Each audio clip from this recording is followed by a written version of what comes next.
On Tuesday night, it's players only with a doubleheader right here on NBA TV. First, Jimmy Butler and the Sixers host his former Timberwolves team at 7 Eastern, followed by the Bulls in LA to take on the still LeBron-less Lakers. So guys, it's going to be Jimmy's first matchup against his former team.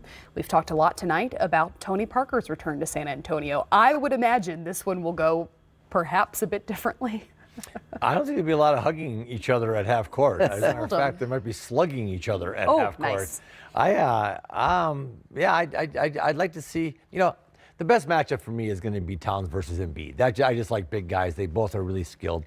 But it'll be interesting to see Wiggins, who took the brunt of the practice screaming and yelling that Butler did when he came back, guarding him. And does Wiggins just kind of go like, you know what, this guy's not my teammate anymore. I'm going to try to tear him up and just attack him. Or did all that kind of browbeating that Jimmy did to the guy just like have him like, I don't want to play against this guy. I don't know. That's what I'm interested in seeing. I think that for the Wolves players, everybody was in there for that practice when he started cursing everybody out and yelling, you need me, you can't win without me. They're all going like, let's go show this guy that we can win without him. So I'm interested in seeing the Wiggins Butler they should match up a lot, but overall I love Karl Anthony Towns versus Joel Embiid. I like to see two big guys that can play, pass, move the ball, and so it'll be a fun game to watch. I'm looking forward to it already. We won't really be able to see obviously a fan reception yet, but the player reception will be an interesting one to watch. Well, the matchup with the big guys, because Towns is playing so well the last couple of weeks now, and Embiid will be challenged, obviously, by the youngster. But I don't know if it's in Wiggins' personality. And that's why, Kevin, you mentioned, I'm anxious to see, does he have that in his personality to go after somebody that called him out in front of the whole team, that wound up precipitating a coaching change, in essence. And then on the other side of it, is Butler going to come in and not shoot threes because he's on this movement right now of not shooting threes? We'll see what happens. A lot of subplots in this game. Well, what? It's hard. It's hard to be in the not shooting three movement in a three league. Yeah, I mean, just because so much of it is set up for you to take the three. Mike, you set up your offense, and that far guy in the far right corner, the ball, the plays on the left side. He's there, and the ball gets swung over to you late clock. Or you're just going to take a step inside the three-point line and shoot it. Well, he did it last game. I know. He didn't shoot any. I'm saying that it's just hard to be that.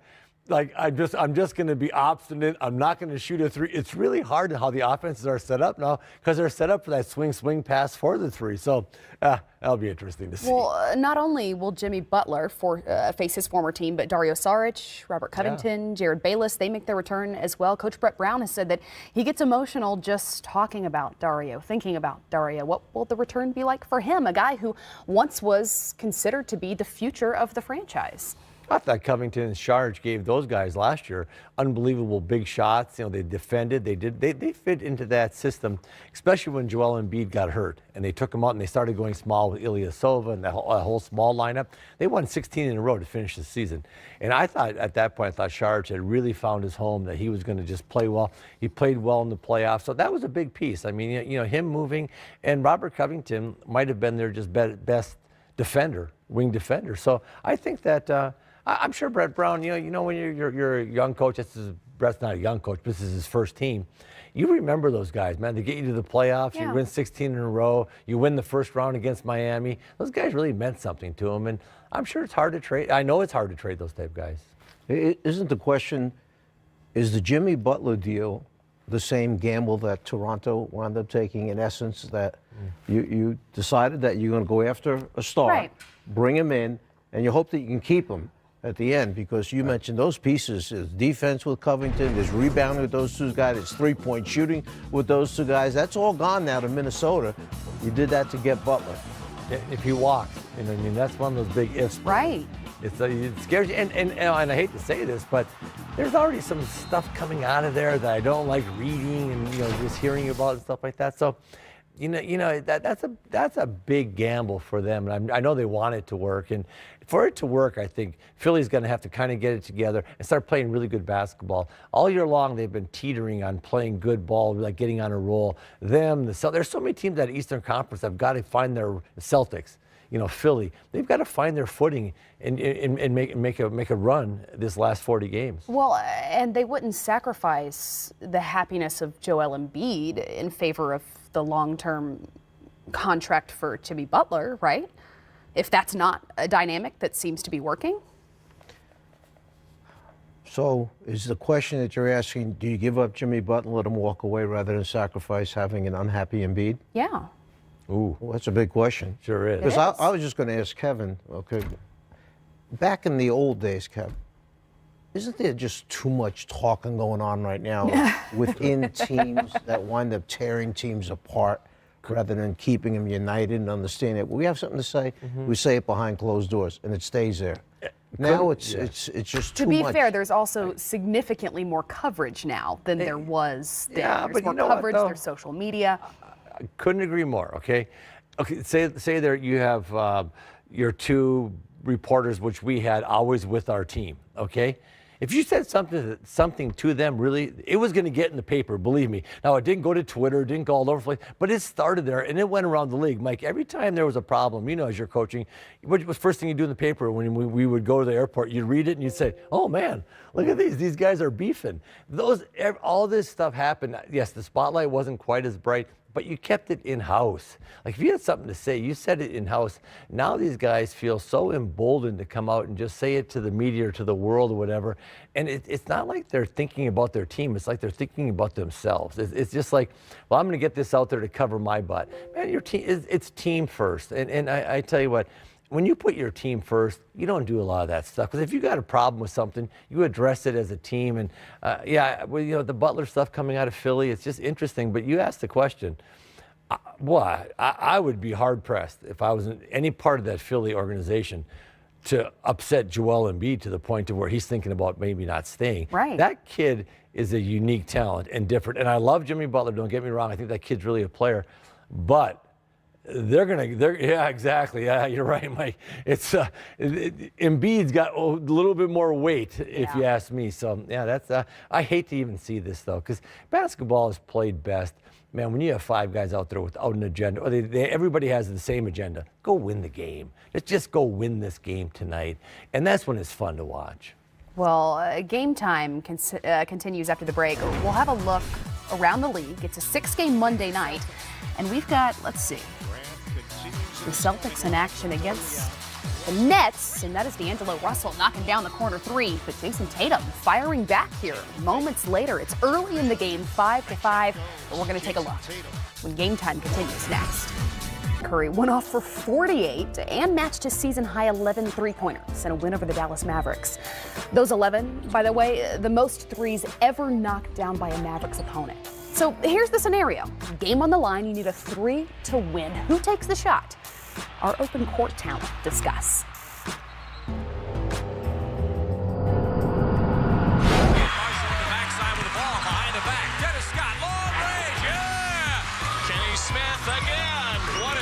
For Kenny Smith. Throws it across. Miller for three. Oh, he backed it in! He backed it in! Hey everybody, Matt here with three of the most accomplished shooters in NBA history. 3D, Dennis Scott, Kenny Smith, the Hall of Famer Reggie Miller, and so of course... This is a shooting show. No, of course. I was trying to figure out I want to talk about shooting. One active player to take a game-winning shot, if you could choose, who is that guy? Steph Curry. Or Kevin Durant, or LeBron James. Curry saves it three. Steph good! Goes to the corner to shoot a three and hits to tie it up. Shot clock is on. James pull up for a three. Rainbow! Any more? To take a three to win a game. I take all three of those. Even LeBron James, in terms of his ability to get it off, he'll get it off comfortably because of his size, strength, and ball handling ability. So he would get it off comfortably.